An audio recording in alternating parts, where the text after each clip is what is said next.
Welcome back to Whitepaper and Chill. In today's episode, we're discussing a fascinating document, the Super Blockchain Infrastructure Stack Whitepaper. Yeah, this one's pretty interesting. It lays out Supra's vision, and it's quite ambitious. They're tackling some big Web3 challenges like fragmentation, complexity, performance. Right, all the usual suspects. Yeah, And their approach is this high-performance, vertically integrated layer one, but it's also this intralayer thing. exactly. Think about how things are now. You've got your L1s, your L2s, separate bridges, oracles over here, RNGs over there. It's all fragmented. Building anything complex means, stitching all these different pieces together. Yeah, it can be a real headache for developers. Totally. So Supra's philosophy, they state it right in the white paper, is the whole is greater than the sum of its parts. They're saying, let's build all the essential stuff into one single platform. Integration is key. Okay, so instead of hunting down separate services, it's all bundled. Where does that start, technically speaking? What's the Yeah. foundation? Well, it starts with their own layer one blockchain, but it's designed differently from the get-go.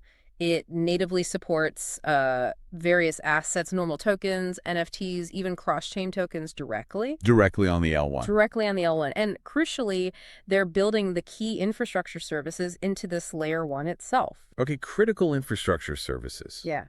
What are we talking about here? What's actually part of the chain? Well, a big one is multi-VM support. They know developers aren't all using the same tools, right? So they're building in support for multiple virtual machines. Like EVM and... Yeah, EVM is planned, but they're actually starting with MoveVM, the one known for security. Then SVM, which is important for Rust, C, C++ devs, and also CosmWasm. So quite a range. That gives developers options, all on Super. A lot more flexibility, yeah. You pick the environment you like, basically. Okay, multi-VM is definitely a big draw. What else is baked in? Foundational stuff for dApps, they have DORA distributed Oracle agreement that's built in. Their own Oracle system. Yep. Robust on-demand pull or streamed push data. Think price feeds, interest rates, weather data, whatever you need, potentially right there on-chain without grabbing an external oracle. Right. Oracles are essential, especially for DeFi. What about randomness? Games need that. NFTs. Got that covered too. dVRF, distributed verifiable random functions, also native. Secure, unpredictable randomness on-chain. Push and pull, like the oracles. Exactly. For Web3 stuff like, say, fair NFT mints or game outcomes, but maybe even Web2 use cases down the line. So oracles, randomness, multi-VMs. Yeah.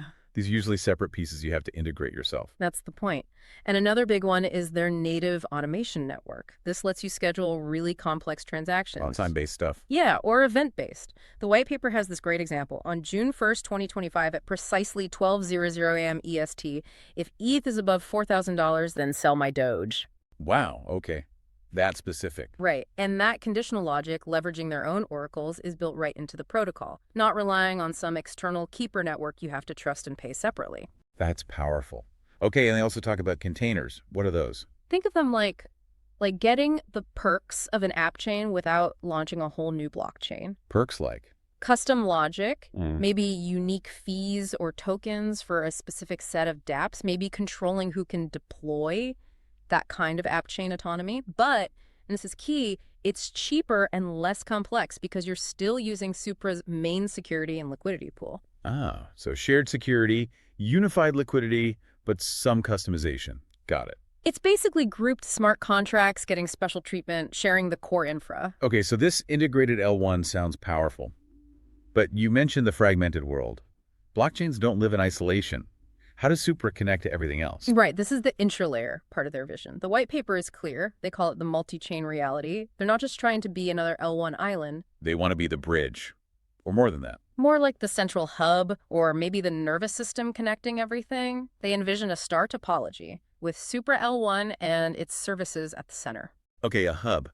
How do they actually connect to, say, Ethereum or Solana or other L2s? They've developed a couple of main interoperability solutions, Hyperloop and Hypernova. Hyperloop. What's that one? Hyperloop is more like a traditional bridge using multi-signatures, Hmm. but they put a huge emphasis on security here. They claim it's been rigorously analyzed and proven to be game theoretically secure. Provably secure multisig. That's a strong claim. It is. They say it's a first. And a really interesting use case they mention is connecting to optimistic rollups.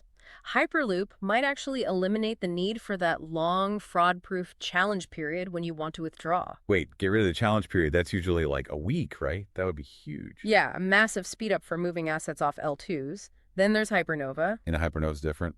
This one they describe as trustless. Instead of a multi-sig group, it actually works by recomputing the consensus of the connected chain on Supra. Recomputing consensus. How's that work? It basically verifies the other chain's state transitions according to its own rules, preserving that L1 to L1 security guarantee without needing an intermediary trust assumption like a multisig. It's meant for connecting proof-of-stake L1s. So higher security, but maybe more complex. Probably more computationally intensive, yeah. Interestingly, they plan to use Hypernova for bridging Bitcoin to Supra because of that trustlessness. But for going the other way, Supra to Bitcoin, they plan to use Hyperloop. Huh. Different tech for different directions, even for the same asset. Okay, so with this whole IntraLayer stack, Hyperloop, Hypernova, the integrated services, what can you actually do? The goal is seamless interoperability. They talk about a DeFi IntraLayer, basically a platform of platforms. Imagine a dApp on Supra using assets from another chain, maybe triggering actions across chains using the automation. All powered by Supra's infrastructure. Yeah, accessing liquidity, data, whatever, across different ecosystems without you even noticing the underlying hops. It's meant to feel unified. Okay, connecting this back. Yeah. The vertical integration on the L1 plus this intralayer connectivity, it feels like a deliberate growth strategy. Oh, absolutely. It creates strong network effects.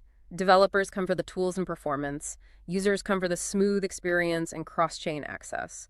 Other chains might need to connect to Supra for things like their oracles or bridging. Making Supra indispensable, kinda. That seems to be the goal.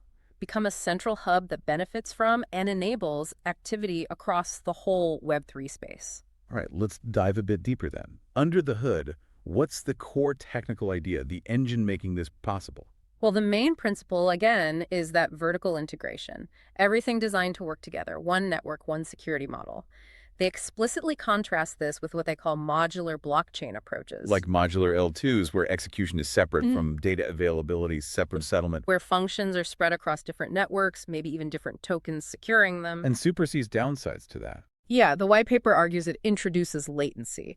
Signals have to jump between these different layers or networks. It can fragment the economic security if different parts have different values staked. And frankly, it's just more complex for everyone involved, developers and users. So Supra's integrated approach is aiming for better performance, tighter security. That's the claim. Lower latency because components are tightly coupled. Unified security incentives under one roof, one token. And potentially lower costs for users because you're not paying separate fees for oracles, bridges, automation, etc. It's all part of the platform fee. Okay, now this part in the white paper really caught my eye. They talk about a core insight from distributed systems research. Yeah. Something about Byzantine fault tolerance, tolerating half the nodes being bad. Yes, this is arguably the technical heart of their whole design. Standard BFT consensus protocols, the kind most blockchains use, usually tolerate up to 1/3 malicious or faulty nodes. Supra's Insight allows their overall network functions to tolerate up to 1/2 Byzantine nodes. Wait, how? If the core consensus only handles 1/3, how do they get to half? It's clever structural design. Only the absolute core ordering service, their consensus protocol, called Moonshot, runs within a group, the tribe, that sticks to the standard 1/3 BFT tolerance. Okay, so consensus is standard BFT. Right. But everything else, transaction execution, running the oracles, the randomness service, happens in smaller groups, the clans. And these clans are designed to operate correctly as long as a simple majority, so more than half, are honest. Ah, so they rely on the guaranteed ordering from the tribe to let the clans operate with a slightly lower, a different security threshold. Exactly. By decoupling ordering from execution and other tasks and grounding everything in the tribe's secure order, they can achieve this higher overall fault tolerance for the network services. What's the practical benefit of that? Why aim for 12 tolerance in those clans? Smaller committee sizes. If you need to tolerate, say, 50 bad nodes, a 13 BFT system might need 151 total nodes in the committee, but a system tolerating 12 might only need 101. Fewer nodes doing the work. Means less communication overhead, potentially faster execution within the clan, and maybe lower fees for you as a user because fewer nodes need to be compensated for that specific task. It's about efficiency without sacrificing security, thanks to the overall structure. Okay, that makes a lot of sense. This structure must be their tribes, clans, and families framework they describe. That's it, precisely. The tribe, large group, runs moonshot consensus, needs 23 plus honest, tolerates 13 Byzantine. Clans, smaller subsets randomly chosen from the tribe. They execute transactions, run DORA, dVRF, etc.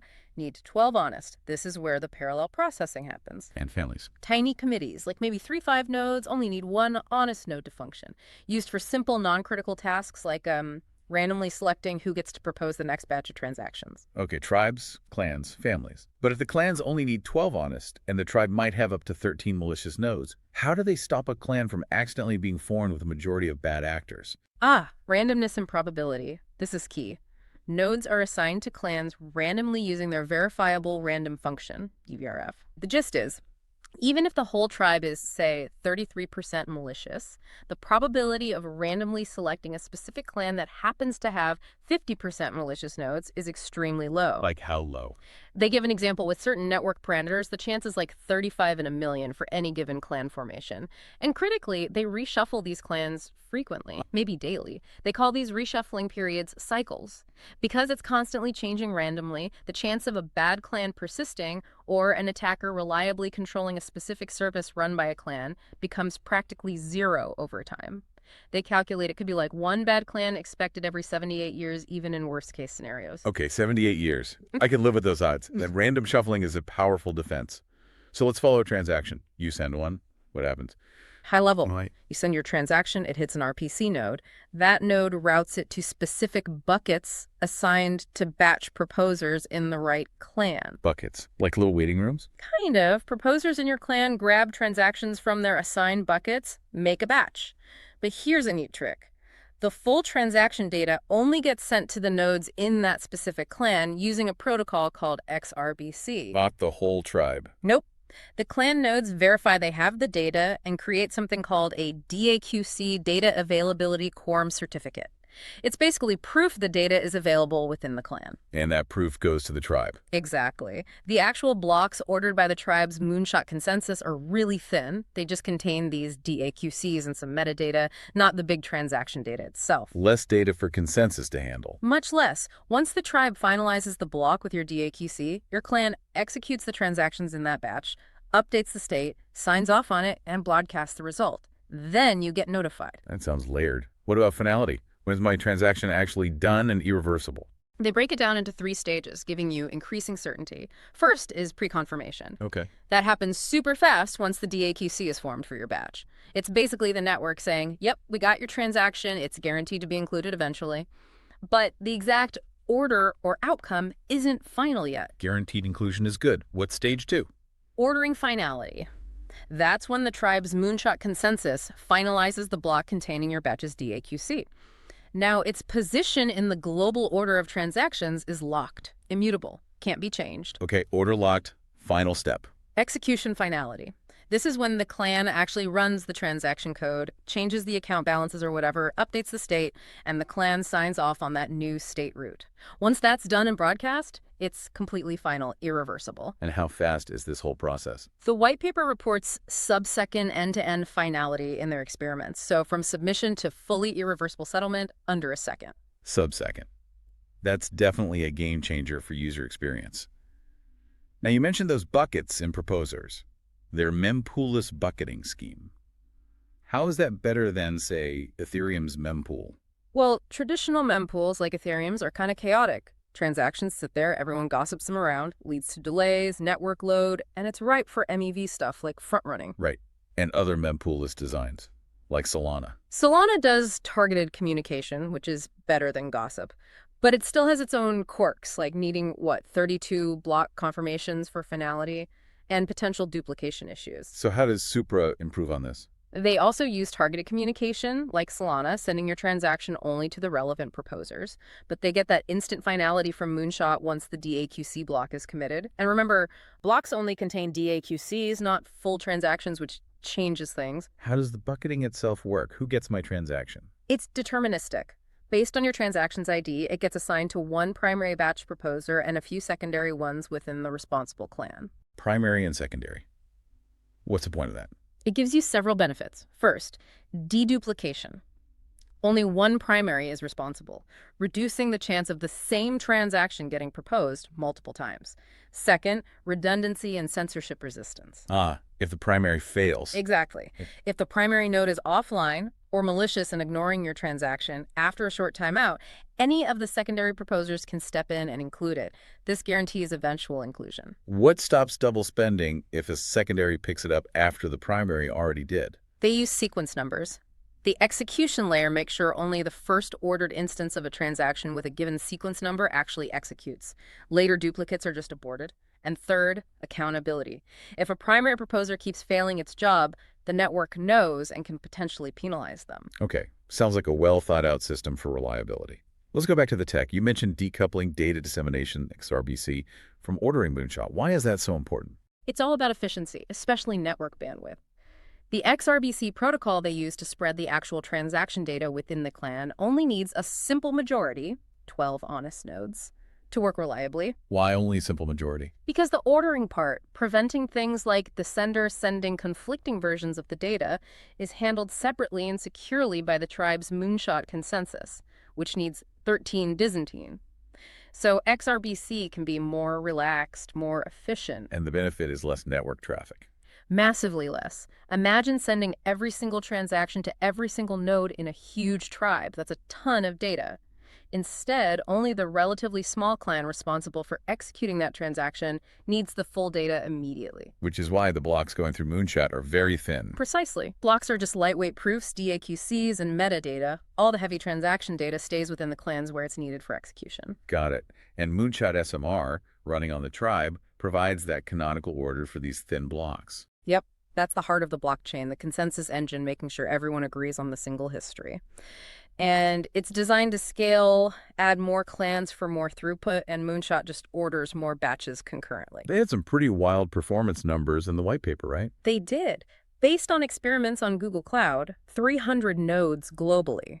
They reported sub-second end-to-end latency while hitting 500,000 transactions per second. 500,000 TPS with sub-second finality. That's what they reported. DAQC formation around 160 mirrors, ordering finality under a second. It's definitely top-tier performance if it holds up in the real world. And they formally verified Moonshot's safety. That adds confidence. Yeah, using Microsoft's IView tool. Formal verification provides a very strong mathematical guarantee that the consensus won't break, won't fork. It's a rigorous step not everyone takes. They also hinted at something called Sailfish, future work.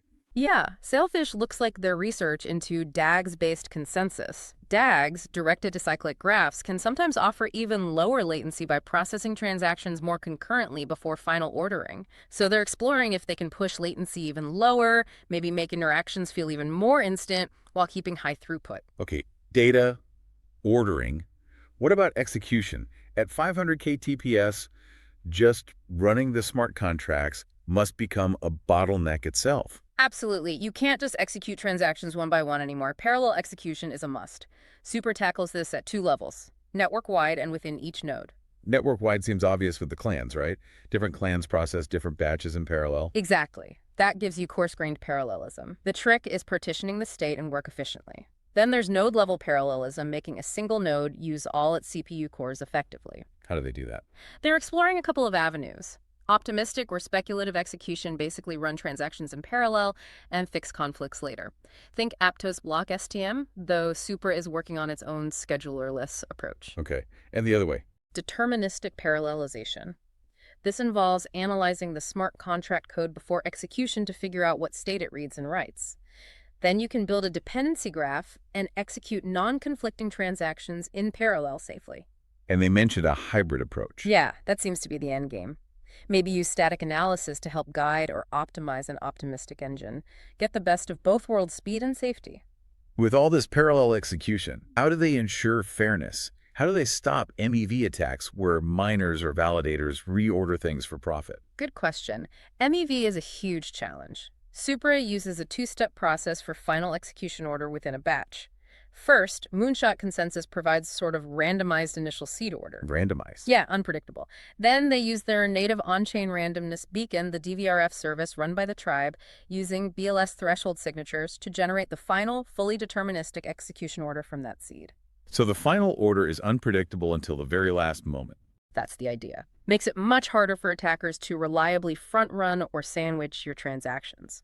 They also mention localized fee markets for highly contested state to disincentivize spamming specific contracts. Smart. Okay, looping back to multi-VM support, how does that physically work with the clan structure? It maps quite naturally. You can just assign different clans to specialize in running different VMs. So you might have some clans running Move, others running EVM, others SVM, and so on. Sharding by VM, essentially. Kind of, yeah. Sharding the execution environment across clans.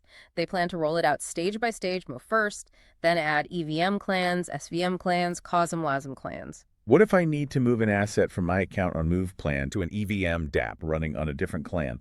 Cross-VM transfers. They describe a pretty straightforward three-step process. Feels like an internal bridge. Step 1, debit the asset on the source VM plan, for example, Move. Step 2, a small family committee watches for that debit event. Step 3, that family submits a transaction to credit the equivalent asset on the destination VM clan, EVM. All happening securely on the Supra L1 itself. Exactly. Leveraging the core ordering and security. Seems like a robust pattern they can replicate for any VM pair. Okay, that makes sense. Let's wrap up with how the network itself evolves, epochs and cycles. Right, network management. Epochs are long periods, maybe a week, used for major changes like adding or removing validator nodes from the main tribe. And cycles are shorter. Much shorter, like maybe a day. At the start of every cycle, the nodes within the tribe get randomly reshuffled into new clans using their VRF. We talked about that reshuffling for security. Yep, it's crucial. Constantly changing who works with whom in the smaller clans makes it incredibly hard for attackers to consistently target or compromise a specific service like the Oracle or a particular VM.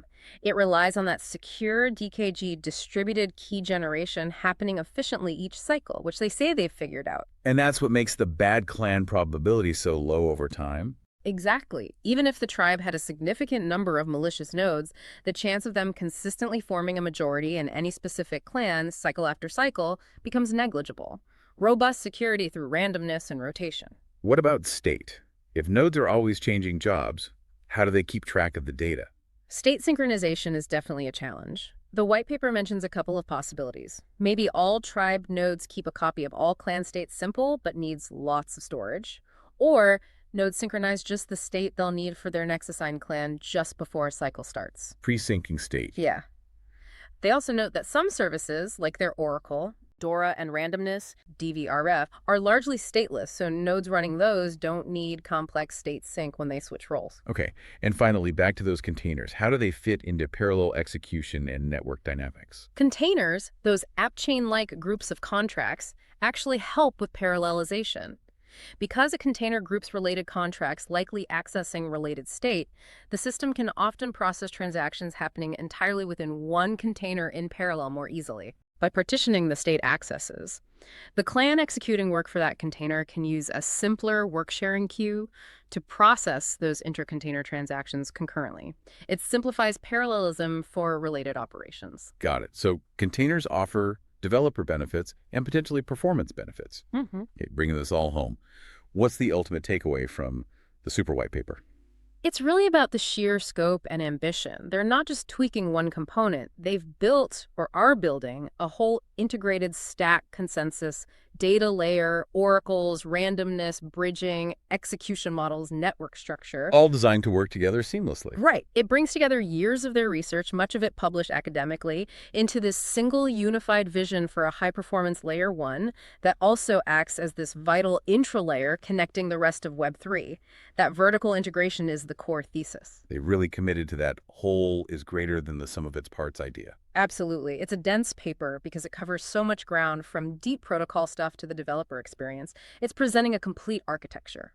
So the final thought for listeners, what potential does this level of vertical integration and this cross-chain capability really unlock, especially for developers who wanted all the performance and the full toolkit on one platform? That really is the key question, isn't it? If Supra delivers on this vision, having extreme performance, native oracles, randomness, automation, multiple VMs, and smooth cross-chain interactions all in one place, that dramatically lowers the barrier to building the next generation of complex, high-value dApps. Less gluing things together, more building. Potentially, yeah. It could genuinely change how developers approach Web3 and what kinds of applications become feasible. It's definitely an architecture to watch as it continues to roll out and prove itself in the wild.